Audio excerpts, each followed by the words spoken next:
So, you remember I told you I was going to do a little story time, right? Okay. This is a sequel though.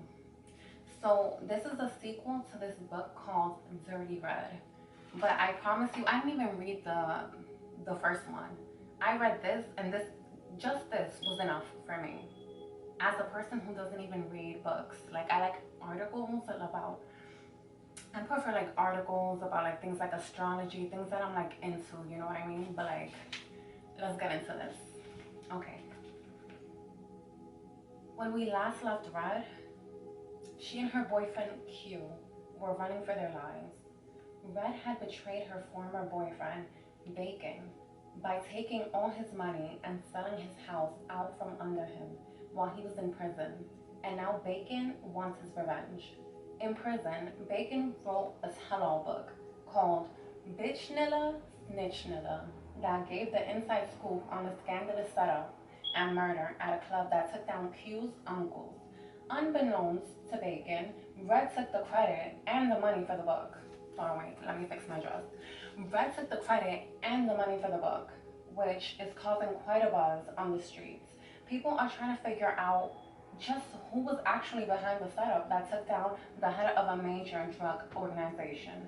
Red's friend Sasha had been ordered to kill Red by her imprisoned boyfriend. Keep that in mind, catfish. But instead, she hightailed it out of Detroit with Red's former lover, Blue. Terry, Red's girl since grade school, was obsessed with her man, Mikkel. She went too far trying to get him back. She went too far trying to get him back when she foolishly attempted to kidnap his baby. Oh my god, what a crazy bitch.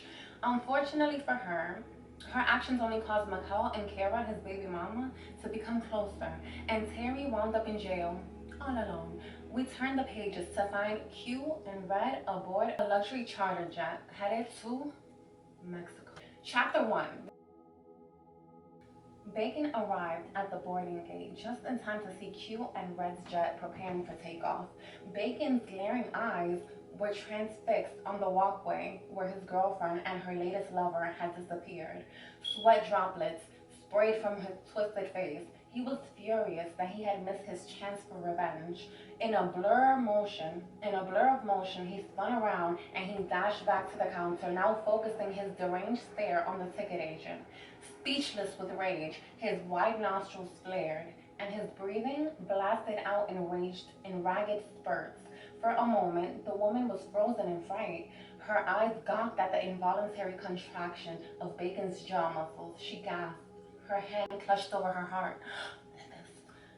She certainly didn't want her face to compare to the young ladies who's just boarded the jet. She looked as if she might break and run away. So he grabbed her by the neck and he put his glove to her dome.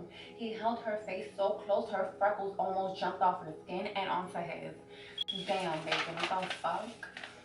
While he held the woman in his vise-like grip, thinking of Red's betrayal, Bacon's eyes glazed over with fury. It wasn't over.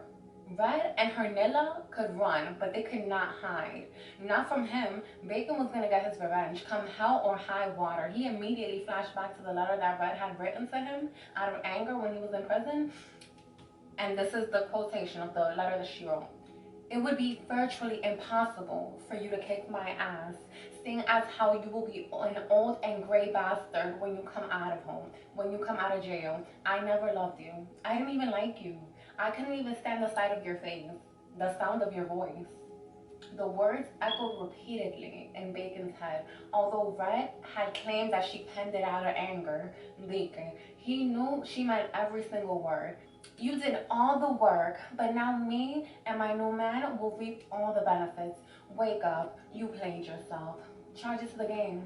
Bacon's grip on the ticket agent tightened as a vein began to protrude and pulsate from his right temple. Charge it to the game, huh? He thought. You see me again, face to face or 6 feet under. Bacon's thoughts returned to the present. Bitch, where that plane going? Mexico. Silence filled the air as the private charter jet finally leveled off in the clear skies. Out the plane window, Red could see the blue horizon on one side of the plane and white clouds on the other side. Suddenly, a claustrophobic wave came over Red, causing her to heave deep breaths. She tried to calm her racing heart, which seemed to match the roar of the plane's engine. After observing her surroundings, she remembered that she and Q were the only passengers on the small plane. He must have rented this plane, she thought. Damn, Q is living large. She held out her right hand, noticed his trembling, and then hid it in her lap. In her lap. She didn't want Q to see how frightened she was after almost getting murdered twice in one day. Red was spooked. What the fuck just happened? She thought. None of this was supposed to happen. When did Bacon get out? Why the hell am I the one running? I control shit, not him. Absently, she caught her eyes at Q. He sat on the other side of the plane, 2 rows ahead of her. He continuously shook his head in disbelief.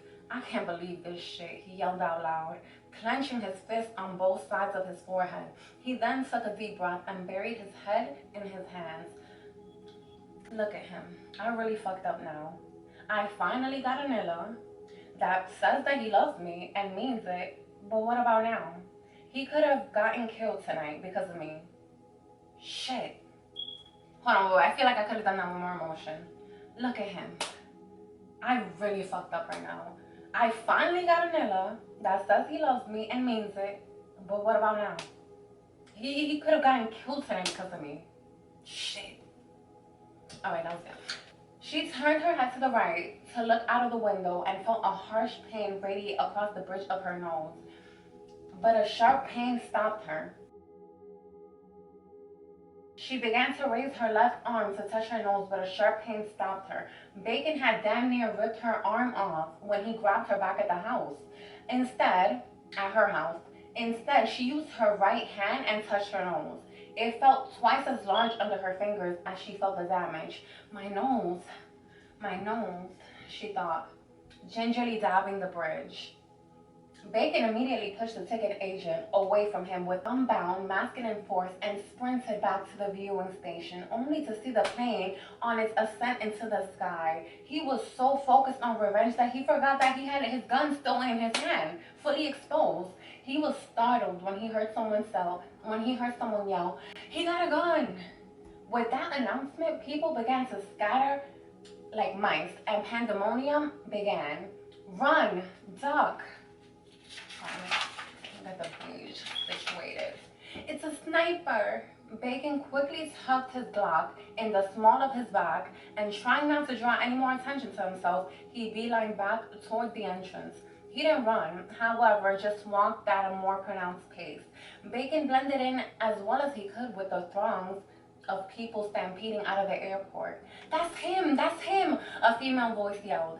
Almost immediately, he felt a hand on his shoulder, and he instinctively put his hand on his piece. If I'm going down, I'm taking one of these motherfuckers with me, he thought. But when he looked over his shoulder, he saw that it was only one of the panic-stricken people in the airport, bum rushing the front door to get out of harm's way. He let out a sigh of relief. The next thing Bacon knew, 2 armed policemen bumped into him, but their eyes were looking straight ahead as they pushed him out of the way. He glanced back and saw that they were making their way inside, presumably to the ticket agent's counter. Somehow she must have alerted them. Bacon continued his trek toward the exit. Once he got outside, the light breeze swept over the beads of nervous sweat along his forehead. He looked to the left, toward the executive valet parking. He noticed the BMW. His hurry to track down and kill Red and Q had been so intense that he didn't care that he parked the car illegally. Now there was a ticket on the windshield, an officer leaning against the car, and a boot on the tire. Fuck it, he said to himself. It ain't my car. It was Red's. Not wanting to stare too long, he stepped toward the curb, flagged down a cab, and waited for it to pull up to him. Just as he reached for the door, he heard a voice cry out again. That's him! That's him! I swear that's him! Bacon climbed into the cab in one smooth move and slammed the door shut. Where to, buddy? The cabbie asked Bacon, looking over his shoulder as he merged into the exiting traffic. Just as he pulled off, Bacon stared out of the window and saw the freckle-faced girl with two officers looking around for her assailant. He ducked down until they got out of the international section of the airport. Where to, buddy? This time the cab driver spoke a little louder. 3124 Colin May Drive in West Bloomfield. Bacon held his breath and prayed that they didn't get stopped in a traffic jam leaving the airport. As the taxi finally emerged into the I-94 highway, Bacon reflected on what had just taken place. Thinking about everything that he had done for Red made his temperature rise again. Instantly. I gave her everything. Bitch ain't never had to want for nothing. And now she wanna play a Nilla? Having Nilla come to my crib looking for her? You did all the work. But now me and my new man reap all the benefits. Those words were permanently etched in his psyche. Bacon looked out of the window and noticed the scenery outside was moving just as fast as the images in his mind. I'ma find that Nilla and he'll be dealt with. But first things first. Bacon grinned and an evil grimace as he envisioned the perfect resting place for Red, floating under the Belle Isle Bridge. The no seatbelt sign came on and Red stood up to go to the bathroom. Her head pounded with every step she took toward the small closet-like lavatory. She walked in, flicked the light on, and closed the door behind her. The sight that she saw in the mirror made her dry heave. Her days of being a dime, over. She couldn't even get changed. Red was fucked up. Not only did her hair give Don King a run for his money, her face told a different story. The swollen lump in the middle of Red's face confirmed that her nose was definitely broken. But to top it off, black marks were forming under her eyes. Her top lip was swollen, and her face was covered with scratches. Bitch ass Nilla, she said to herself as she stared at her reflection. Where's a Vicodin when you need one, she thought. Looking down, Red notices bruises on her forearms. The fuck is this? She questioned when she realized her shirt was wet. There was a faint stench in the air, but she hadn't thought anything of it. Now it was becoming more pungent. I think that's how you say that word. Red sniffed. Oh no, the fuck he didn't. She threw her hands up and hung her head. This bastard pissed on my brand new motherfucking shirt. Despite the pain, Red did her best, taking her shirt off and attempting to rinse it out in the sink. But the water pressure was too low. She wrung it out as best as she could and she just put it back on. Afterward, she splashed her face and finger combed her hair while she looked at herself in the mirror. Get it together. You run this shit, not that motherfucker. Get it together. I'll be back, you black ass Nilla. And the next time you see me, it's on. Even if I die trying, your ass is mine. Red limped out of the bathroom, and she glanced at Q, who was looking out of the window, staring at the clouds. She wanted his attention, but he didn't acknowledge her. Look at Q. He won't even look at me. Red shrugged. Hold on, where was I? Okay. Red trudged back to her seat and flopped down. She wanted to sit next to Q. She wanted him to hold her and tell her that everything was going to be okay. But she knew that that was not going to be happening. She looked at him again and her heart ached. Red realized she truly fucked up this time and there was no easy way out. What if Bacon actually shot him? She thought. Tears welled in her eyes at the mere thought of Q being dead. I can't keep doing this shit. Q is a good man. All he wants from me is love, and I can't even do that. Red thought back to her short-lived pregnancy and how attentive Q had been to her. If I could only turn back the hands of time. Damn, Red, why you gotta fuck up everything? Red had decided that since she couldn't change the past, she could at least make a vow to do better in the future. Baby, she said silently as she looked at Q. I promise I'm going to change. I can't keep doing this to you. To us. I love you. And I'll be damned if I'm gonna lose you. As Q sat on the other side of the plane, he thought back on everything that had just happened. None of this shit was supposed to happen. I shouldn't have stopped by that damn church when I saw Red's car parked outside. If I left well enough alone and I just followed my plans, I would be on my way out of the damn country by myself to get away from shit like this. But no, my ass had to stop. Curiosity kills the cat. Look at her over there. He wiped his hands across his face. That nigga almost killed me because of her. Time to cut my losses. Ain't no bitch worth all this drama. Q knew that Red was not above a scheme or two. He chalked it up to games that women play, but the realization he was going to become a father had taken Q to a different level. One that made him want to get legit and also allowed him to trust Red. Because of this, he wanted to marry her and raise their child together. Unfortunately, though, once Foxy revealed that the baby that Red was carrying wasn't his, all of the love that he had for her left his heart. Once again, he had been played by a scheming hoe. Once we land, I'ma tell her it's over. I'm sure she knows, but just in case she doesn't, she need to hear it. Q thought back to all the women he played to the left while he pursued Red. Although they still called and tried to get up on him, Q turned them down because he fell in love. He decided to mend those broken fences once he returned home. Nothing like keeping my options open, He thought. There's too many women out there that want to be with me and appreciate what I have to offer. His mind wandered back to Red. I'll speak to her on the streets, but that's about it. It's over. I know she'll be okay. I'm sure she got another nigga waiting for her. Shit. She can't even go. She can even go back to that nigga Bacon. Ain't nothing like two scandalous motherfuckers together. Yeah, he can have her dirty ass. But me and him, we have some unfinished business. As the cab driver cruised down I-275N, Bacon's thoughts were racing a mile a minute. Once they exited on 165, never mind. Sorry, I've been having intrusive thoughts. Okay. He noticed that once familiar surroundings of his hometown had changed. New homes and businesses reminded Bacon that he had been gone for way too long. If this shit has changed, I wonder what else has. He muttered under his breath. Hey. He called out to the cab driver, and the dude kept driving. Hey. Bacon said louder. Yeah? The cabbie responded sharply, his cigarette dangling from the corner of his mouth. Take me to Point Dexter Village Apartments. The projects.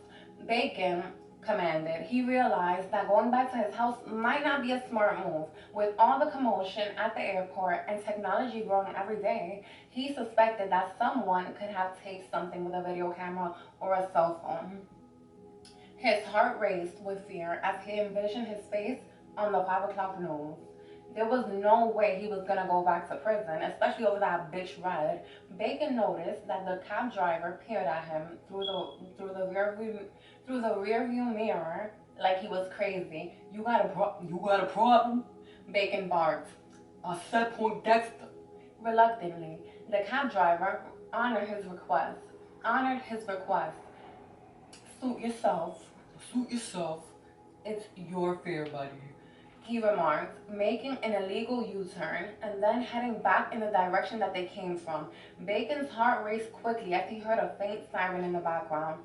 The sound became louder by the second. The driver heard the siren and saw the flashing lights in the rearview mirror. He slowed down and pulled over to the right. You stupid son of a bitch! Bacon yelled at the driver. You know you can't make no fucking U-turn? He slouched down. When the siren was at its loudest decibels, he looked out of the left passenger window and saw an ambulance speed past.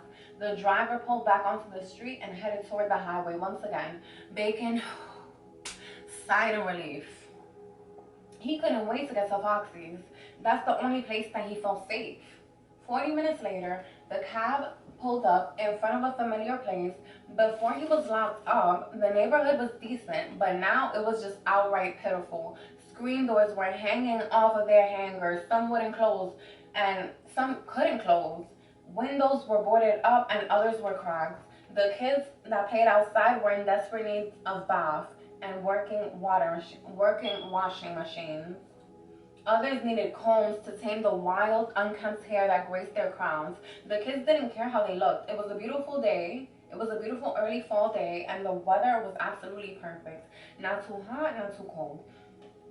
Foxy's place was the only decent apartment that didn't have anything hanging or cracked. He now knew why Foxy had a steel gated door on the crib. He was sure that the other tenants didn't have the same taste that she had when it came to decorating. She had Ethan Allen theme going on that Bacon really liked. Foxy was always there for him, and for that, he would be eternally grateful. Wait here, Bacon. Wait here. Bacon said gruffly as he unlocked the door. Uh-huh, buddy. The cab driver said as he locked it back using the electronic switch. You owe me $82. You owe me $82.12, and I ain't moving till I get it. Bacon looked at him like he was crazy. Man, I ain't in the mood to be dealing with your shit. I'ma get it. Now let me out the car. He pulled his Glock into plain view and taunted the driver with a screwed face. The cab driver's bladder weakened when he saw the keys. He had no choice but to do it. He stared at Bacon as he ran up the stairs, taking 2 steps at a time, and disappeared behind the door. 3 minutes seemed like an eternity to the cab driver, but when Bacon reappeared, he braced himself for what could possibly happen next. Here. Bacon said nonchalantly, Here. flipping a crisp 100. Were you gonna say anything to me about him being home, or was this the way I was supposed to find out? He asked smartly. I didn't know he was gonna be home, Q. I didn't know he was home, Q. Red replied truthfully. She looked at him with an intense gaze, like this. Like this. I don't know. Do you think I will actually put you in that type of situation on purpose? Do you think that I will actually put you in that type of situation on purpose? What type of situation, Red? Red became silent. A situation where I could have gotten killed? You had every right to be angry, but she wasn't about to admit anything either. That was not a part of her game plan. Q, all I did was go home. I did not know that he was going to be in the house. I did not know he was in the house, she admitted. Maybe I thought he was a burglar or something. Maybe he thought I was a burglar or something. Red, save it. That nigga know you ain't no burglar. Q began to raise his voice. But what I'm saying is, he hasn't seen me in a long time, and... How long is a long time? Q yelled. Red looked at Q like he was crazy. Don't yell at me. I'm right here. I can hear you. Thank you. She became silent again. Well, since you can hear me, whose baby did you lose, Red? Red craned her neck to the side. What do you mean, whose baby? It was yours, you know that. She snapped. Do I? Yeah. What I do know is when you visited, y'all fucked. You lowered yourself. The fucking nigga. In a stolen prison bathroom. Q looked at Red with eyes shooting daggers. Oh, wait, no. That was not his look. His look was more like... So let me ask you again. Whose baby did you lose, Red? Mine or his? Fuck you, Q. Fuck you. Red's eyes now welled up with tears. Her reaction told Q everything that he needed to know. What has been waiting for? Q watched as Red's eyes could no longer hold the tears that formed. Is that shit real? Or is she crying because I caught her in her own game? And it ain't gonna work this time. My bad, you guys. This dress is a little short. Ain't gonna work this time. Save the tears and cut the bullshit, Red. I've known about the shit that you've been up to for a long time, but I didn't want to believe it. I don't want to believe someone so beautiful, someone who I would do anything for, would be so scandalous, so dirty. Red now had tears cascading down her face. I've been with scandalous bitches before, Red. But baby, you take the cake. Even when you play my boy Zeke, he warned me about you. Told me to leave you alone. Said you were poison. But I listened. Nah, I listened. He shook his head as if he heard Zeke tell him to leave her alone. I knew you was using me in the beginning, but you know what? I was using you too. I got what I wanted, some easy pussy, any and every way I wanted. And what you got for me was minor league, baby. Q spit his accusations at Red to inflict the most pain. Then I started doing things for you because I was falling in love with you. Hell, I fell in love with you. But look what you did to Manila. Almost got Manila killed. By this time, Red was stone-faced and his anger was mild in compared to the emotion that she felt. Q just called her out on a lot of stuff that she didn't even think that he knew. Stuff that she would have never told him. Q, when we get to Mexico, I'm putting you on the next flight home. Eyes widening, Red gave him a perplexed look, like, what the fuck? You wanna send me back home? What the fuck? Like, in case you didn't understand what I'm trying to say, it's over. With that, he made his way to the front of the plane and sat down. Red put her hand on her knees and cried uncontrollably. What have I done? Foxy was Bacon's homie, his lover, and his friend. Not only did she have the 411 on what's going on in the hood, her shit was always accurate. Everyone respected Miss Foxy because when she caught her bid, she did not snitch like a bitch. Hold on, where was I? She did not snitch like a bitch. Doing her time like a man gave her mad respect in the streets. Foxy stood about 6 feet and had the luscious curves of a woman. Her skin was soft and smooth. She kept herself up. Nobody would ever know of her past life, although she didn't care if they did. She was comfortable being who she was. Now, she was in the kitchen wearing a pair of tight, skinny jeans and a crop shirt. You want this? On the front, her makeup was flawless, and she wore her hair pinned up while she stood at the counter, dicing onions and green peppers. She sipped on some grape Kool-Aid through a straw just as Bacon busted through the door. What was that all about? Foxy asked. And why would a cab cost $100? Where the fuck were you? Where the fuck were you? As hold on, wait. She shoveled the onions and green peppers into a pot of sauce on the stove and stirred the bubbly liquid. It's a long story, Bacon said, plopping down in a seat. And I don't want to get into it right now. He took a deep breath and let it out. Oh, nah. It ain't happening like that up in here, Foxy said with an attitude. She laid the spoon down. She turned the pot down to a simmer, and she sashayed towards Bacon. Now talk. Bacon's eyes darkened with hatred as he began speaking through tight lips. That bitch Red, I tried to kill her. What you mean you tried to kill her? I had her right here. He motioned like he had her neck in his hands. And I just shut her. Ugh. He looked at Foxy, who was now sitting next to him. But then this pretty ass Nilla come to the door, ringing my bell and shit looking for her ass. And? Foxy questioned, trying not to show any emotion. She knew the pretty ass Nilla was Q. Shit, one thing led to another. Nilla kept questioning me about her ass. He paused and scratched his chest. When he did that, his shirt lifted up, and Foxy saw the Glock tucked into his side. What did you do, Bacon? Foxy's heart started beating as fast as a racehorse. What did you do? I did what any Nilla would do. Where was I? Handle shit like a Nilla's supposed to. I tried to blow both of these motherfucking heads off. Bacon moistened his lips with his tongue.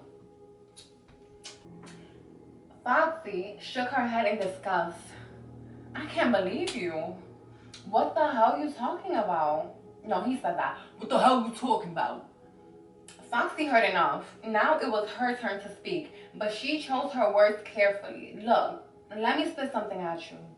Bacon looked at Foxy as she continued talking. First of all, you gotta get a grip on yourself. How long you been locked up for? You wanna go back? Huh? Secondly, I gotta give it to Red, because although I don't like that little stick figure bitch, you gotta admit that she has her game right. She got her game tight. She got all of y'all catching cases for her tricking off money putting her in cribs and shit. Why you gonna get mad? Why? Bacon barked. All that shit I did for her, and Bacon, I understand that. Foxy interrupted. But you're missing the point. You knew all along what that bitch was all about. You created a monster, letting her have free reign over everything. It's over and done with. Move on. Foxy's voice was firm. Why are you gonna let Red jeopardize your freedom? Bacon, look at her through squinted eyes. No, wait. I thought that she was still saying that. Wait. Bacon looked at her through squinted eyes. Is she worth all the trouble? What? And then Foxy started thinking to herself, what's the hype with this bitch? Foxy questioned herself. Nilla's out here willing to risk death and go to prison over her. What the fuck? She looked at Bacon quizzically, trying to understand, trying to win an answer out of his brain. I know I can put my game down better than any bitch out here, and I'm a damn better woman than she is. But damn, nobody can take care of you like I do, and you know it. Those were her internal thoughts. Foxy started to catch feelings for Bacon when they fucked on the first night of his release, while he was staying at her crib. She thought back to the last time that they were together and how he filled her mini pussy with his dick. The memory made her shift her body position, uncross her legs, and then cross them again. As she sat next to him, she was feeling horny, but she couldn't let that distract her. I know a lot more than you think, she said seriously. But you have a lot to your advantage right now. what's that? He questioned as he tightened his lips, turning up the edges. I ain't got shit. Your book is the hottest thing out right now. Since Let That Be the Reason by that chick. What's her name? No, since Let That Be the Reason by that chick. What's her name? Foxy tried to reach into her memory bank as she snapped her fingers. Vicky Stringer. He clarified. Yeah, right. But anyway, don't let your desire to kill Red, or anyone else for that matter, land you behind bars again. Use that energy and explore a second book deal with Triple Crown Publications. Get back on top, legit, and then see what happens. Happens. No, then what happens? Happens. Bacon finished her sentence. He understood what Foxy was saying. Now, mister, she said as she slithered on top of him and placed his hands on her 36 double D breasts. Bacon did not have a problem fondling them. They felt just as real as titties on a real woman. Oh my god. Okay, so, the reveal that Foxy is trans. Foxy's voice suddenly took on a husky, sultry tone. Why don't you give me some of that big dick of yours? Miss Foxy been missing you. Bacon smiled and stood up, the start of an erection bulging in his pants. Foxy wrapped her legs around him as he headed towards her bedroom. Deep down, he was glad that she suggested it. Not only would it distract him from Red, but he'd been wanting to fuck Foxy since he walked through that door. Bacon watched Foxy while he stroked her with his dick. Her breasts moved naturally with every stroke that he gave. Bacon had to refrain from coming because her virgin-like pussy gripped his dick like a glove. The money that she spent on her sex change was well worth it. He could not hold back. Within minutes, Bacon came inside of Foxy, hard, and collapsed on top of her. He usually liked to start his sex game off with oral sex, but he couldn't mentally get to that point with Foxy. Fucking her was one thing. A hole is a hole. Bacon reasoned, but putting his face where she once had a dick didn't sit well with him. Hours passed and Bacon stirred out of his sex-induced coma. He looked at the clock. It read 3:18 a.m. The few streetlights that weren't broken shone into the bedroom and cast a faint glow on Foxy's face. It was time for Bacon to make his move. He wouldn't be able to resist until he claimed what was rightfully his. He threw on some clothes and quietly left the safety of Foxy's. Bacon roamed the streets and then caught an early morning bus out of Detroit until he arrived at the home that he longed for while in prison. Bacon noticed the police car cruise down the street with its lights on. He silently slipped inside without being seen. The disturbance that he caused the other night was not typical in his neighborhood. He was certain that Miss Taylor, the neighborhood watchdog, had called the cops, but he felt confident that nobody had to put two and two together because right before he dozed off at Foxy's, he watched the news and there was no story about a commotion at the airport. Bacon tramped up the stairs, made his way into his bedroom, and he laid in his own bed. His mind began to drift into active thoughts while his head nodded, attempting to fight off sleep. He thought about Foxy's suggestion to contact Triple Crown for another book deal, to a sequel to Bitch Nilla, Snitch Nilla. They'll sign a Nilla, he said to himself, but then he thought about the name of the book, Lisa Lennox. Bacon would have to find his name around he would have to find his way around the name. And then he remembered that he burned the building down. That was okay. He'd find him again. Bacon smiled as he thought about the story. He would play out how he would get back all who had done him wrong.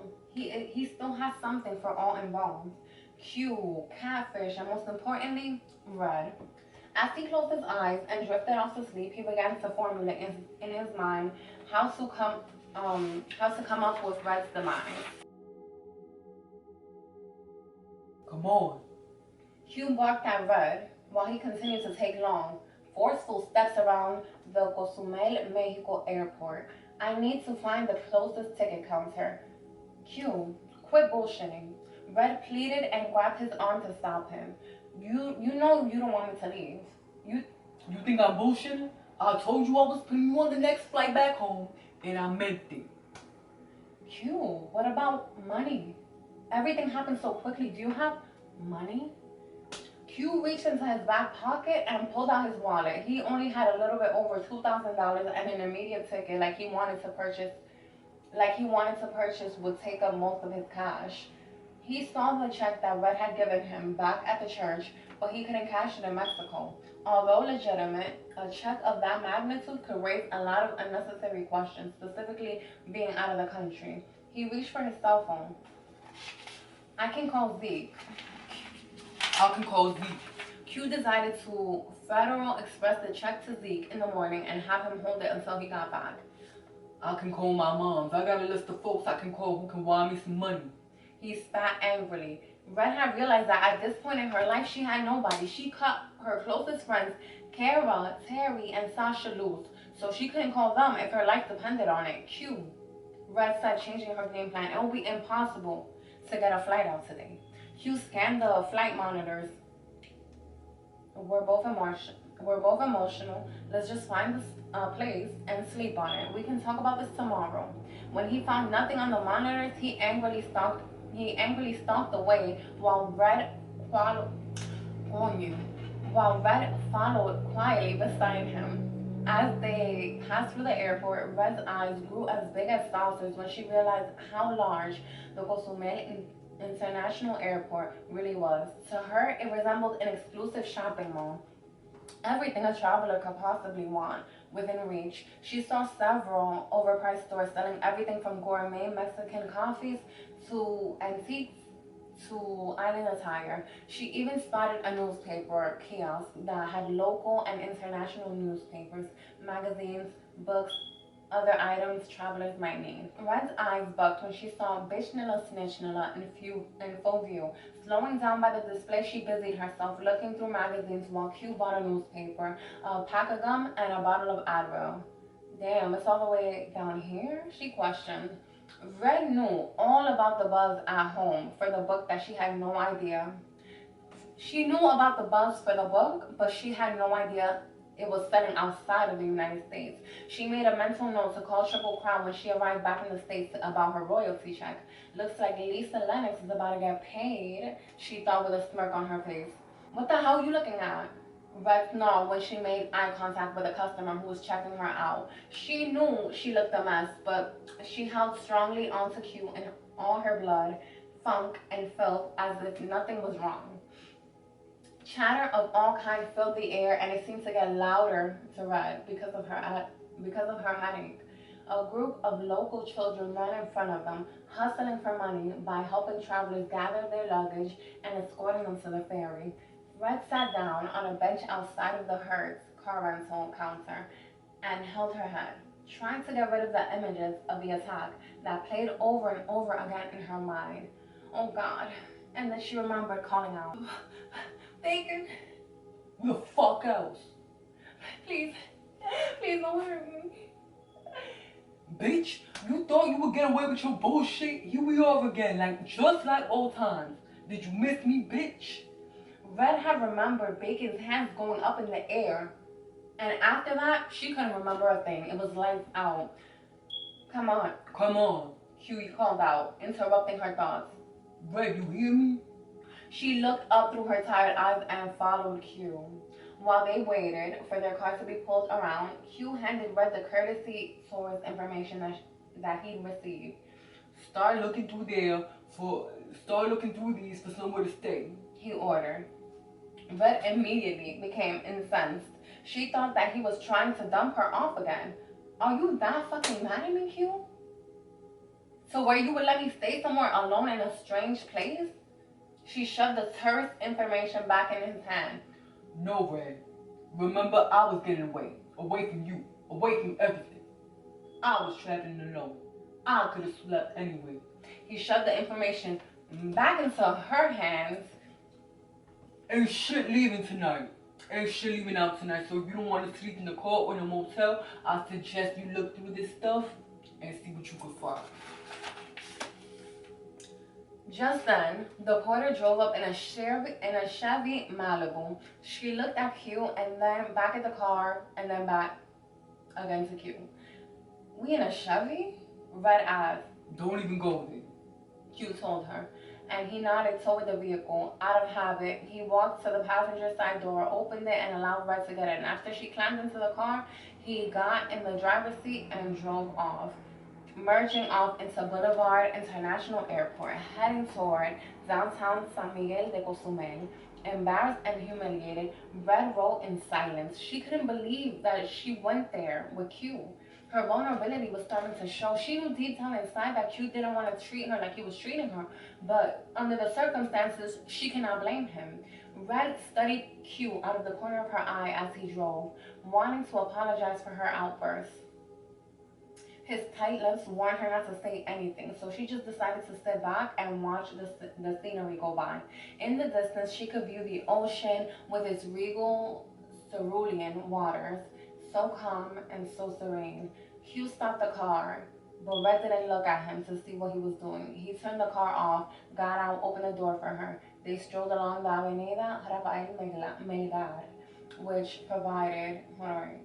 They strolled along the Avenida Rafael Melgar, which provided a beautiful view of monuments and a striking view of the ocean. Along the street were many specialty shops that were inviting to anyone. Green exotic palm trees were scattered about, along with Hawaiian tea plants, daylilies, bougainvilleas, I don't know, day and banana trees everywhere.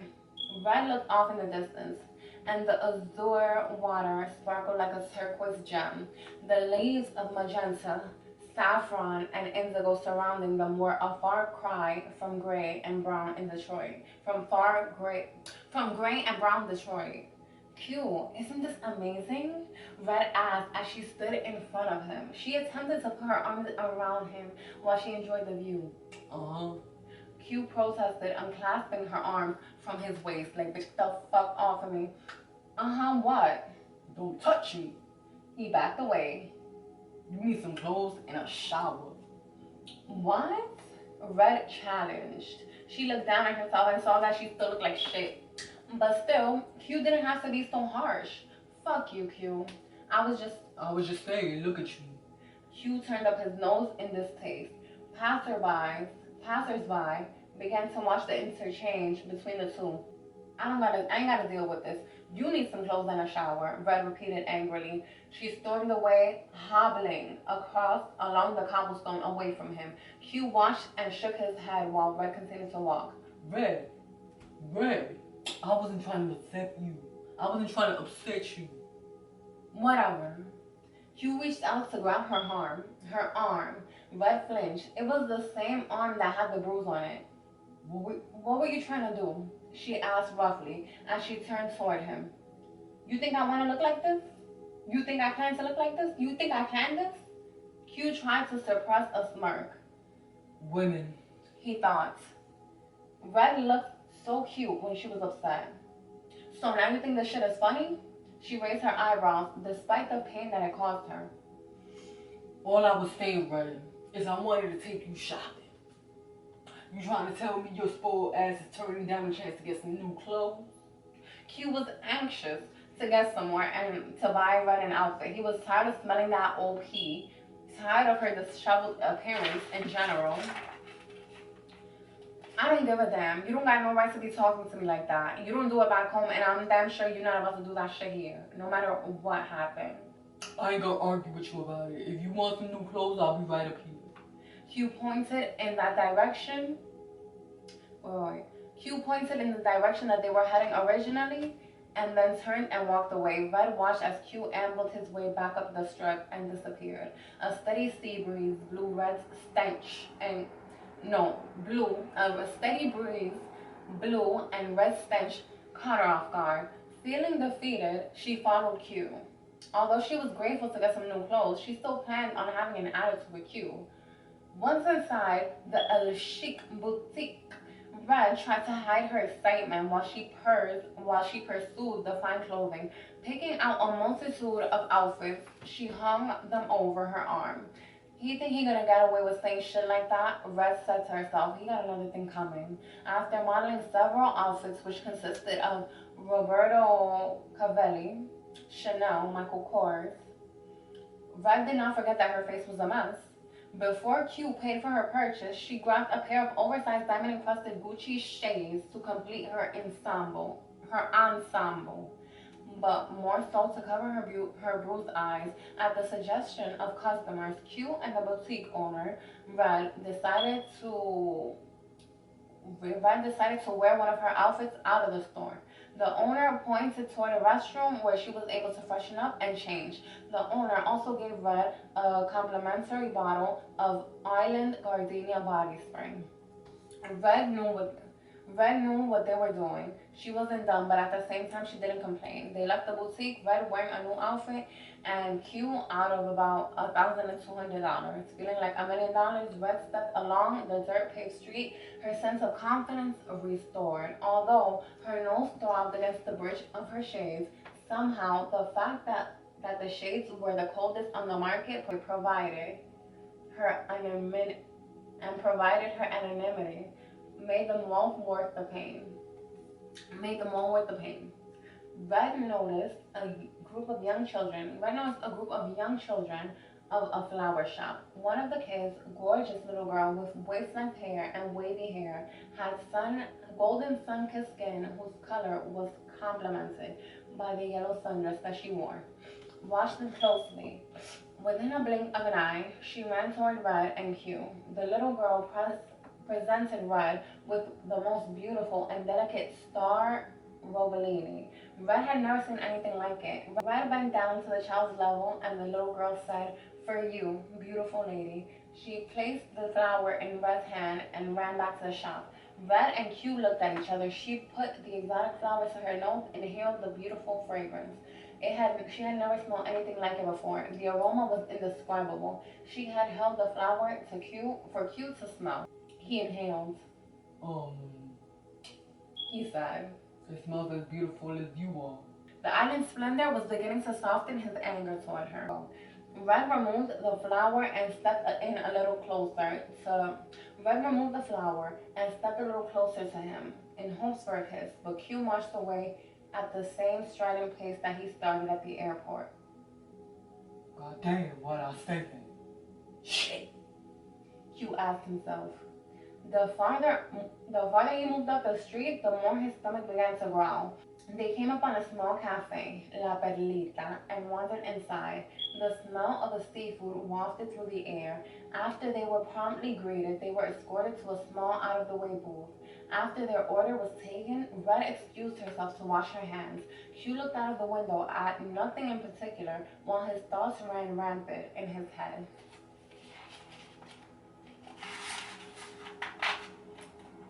I need to find a hospital. I can't let her walk around like this. Fuck her. His lower self told him. She got you in this mess. You're better off without her. I can't do that. He spoke to his conscience from his higher self. Yes, you can. Get her out of your life now. She ain't been nothing but trouble from day one. Q turned around and he saw Red coming his way.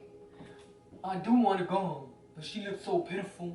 I can't kick a dog while she's down. Sucker. So that's him going back and forth with himself. Red arrived at the table and at the same time that their meal did. Awkward silence filled the air as they ate. Nearing the end of the meal, Q finally broke it. Red arrived at the table the same time their meal did. Awkward silence filled the air as they ate. Nearing the end of the meal, Q finally broke it. Did you find a place yet? Q knew that this was a rhetorical question. Knew full well that she hadn't found the place yet. Oh shit, that slipped my mind. With all that had been going on, Red forgot about finding a place. She grabbed the brochures out of her bag and that Q purchased for her back at the boutique, and she began searching. She asked for his cell phone so that she could call various resorts and hotels. After being told that there was no availability at such short notice, she finally lucked up on an exclusive resort property. Suddenly it dawned on her that because there were no other hotels available, Q would have to stay with her. Good, then I could work my mojo on him. Leaving a tip, the two left in search of their home, away from home. While they drove, Q saw a sign pointing them toward General Hospital and drove toward it. What are we doing here? Q was silent. He knew that she would protest if he told her. Reluctantly, Red followed Q as he headed toward the entrance of the emergency room. We need help here. Q said to a local girl who sat behind a counter. My friend here, I think, has a broken nose. Red cut her eyes at him. Friend? I'll show him friend. Here, sir. She responded in English as she handed Q a clipboard. Fill this out and have a seat. Somebody will be with you in a minute. Red grabbed the clipboard as she sat down next to Q. Thanks, friend, she said smartly, glancing up from the clipboard. Q brought the paperwork back to the counter girl once Red was finished. Raiden Gomez, an unidentified voice, called out within minutes. Red got up and followed a woman in a white coat behind the swinging doors. After 40 minutes, Red emerged with her nose set in a splint, looking worse than it did when she arrived at the hospital. Yeah, look at his ass now, Red mumbled to herself when she saw Q's reaction. Hey, baby, she said in a nasal-sounding voice. Hey. Q said, averting his eyes, unable to look at her. They left the hospital and headed toward the car. Red had an idea. She knew she always got to Q. Except for her face being messed up, she was looking good. Q, she said when they got to the car. I was thinking. She grabbed his hands and put them on her waist. When we get to the resort, we could, you know? Red pulled him closer to her while she grinded her pelvis onto his. She attempted a smile and it hurt like a motherfucker. Q looked at Red and quickly removed his hands from around her waist, not falling for her trap. Get in the car. She sat in silence as Q drove. Embarrassing.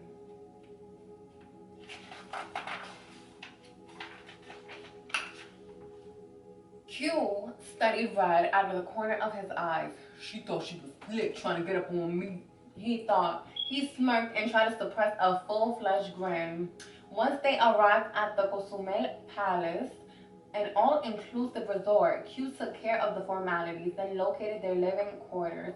Q, Red said excitedly, arms lifted skyward as she sauntered into their room, which had a breathtaking view of the ocean. This is beautiful. Q grunted and brushed past her. He went back out to the car and began to lug their purchases that he had made earlier.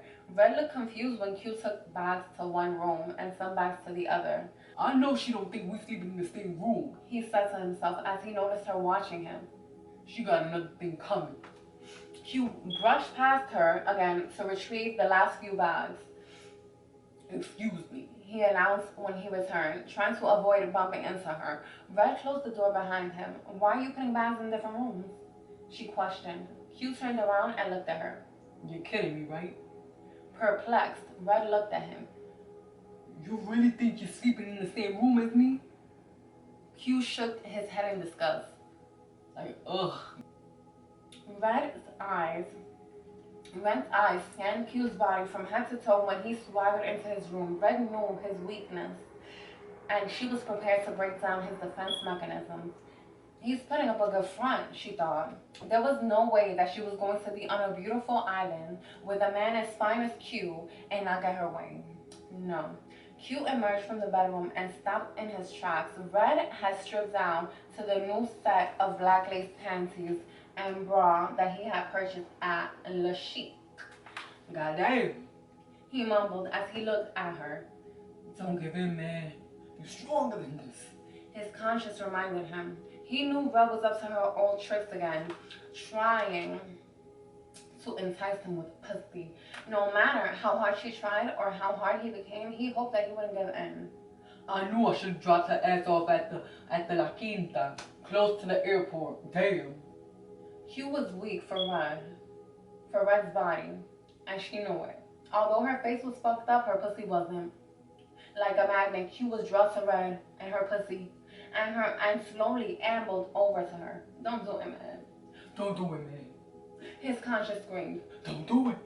Even though his conscience warned him, his manhood couldn't resist. Red stood on her toes and placed a warm kiss on Q's lips. Oh no, that was him. Red stood on her toes and placed a warm kiss on Q's lips. Oh. He allowed a small moan to escape his lips. Red's kisses traveled his neck. Next, Q felt her hand inside his pants, grabbing his throbbing penis. God damn it, I told you. You want this, don't you? Oh no, that was him. You want this, don't you? He whispered, enjoying another one of Red's kisses. Feeling conflicted for a moment, he didn't know if he was strong enough to fight off her feminine wiles. Let me show you how much, she said seductively, and caressed the length of his manhood. Just then, Q's hand met hers. Uh-oh, he said seriously and removed her hand. Finally, the spell was broken. This is off limits. Red's eyes buckled. See ya. Q strained to say cheerfully, and then patted Red on top of her head and laughed like...